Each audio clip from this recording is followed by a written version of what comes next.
ভাই আজকে আপনাদের সাথে দুটো ডাইনিং টেবিলের কথা বলবো। হয়তো কেউ রাগ করতে পারেন, হয়তো বা কেউ আমার সাথে একমত হতে পারেন। দুটো ডাইনিং টেবিল আছে। একটা ডাইনিং টেবিল আমার বাসায়, আর একটা ডাইনিং টেবিল যেখানে আপনাকে দাওয়াত অথবা কোনো অকেশনে আপনি গেছেন, কোনো একটা পার্টিতে গেছেন, কোথাও অনুষ্ঠানে গেছেন, ওখানে একটা ডাইনিং টেবিল আছে। ওই ডাইনিং টেবিলে বসে আপনি আপনার ডাইনিং টেবিলে আপনাকে 6 জনের খাবার ওখানে আপনাকে ওয়েটার দিয়ে গেলেন।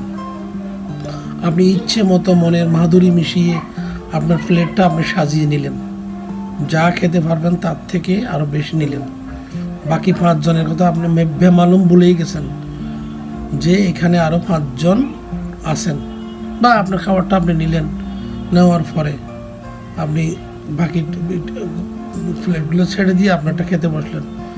ভালো কথা নিলেন, নেওয়ার পরে আপনি 50% খেলেন, 70% খেলেন, আর 25% 50% আপনি ওয়েস্ট করলেন, নষ্ট করলেন। এই কাটিসি, এই ভদ্রতা কাকে শিখিয়েছে ভাই? আপনি যতটুকু খেতে পারবেন ততটুক নেন, এরপরে আস্তে আস্তে ধীরে ধীরে নেন। আপনি যা খেতে পারবেন নেন। 5 জনের কথা চিন্তা করে নেন। যেহেতু আপনার এটা আপনার বাসার ডাইনিং টেবিল নয়, এইটা আমি বাস্তব কথা বললাম ভাই।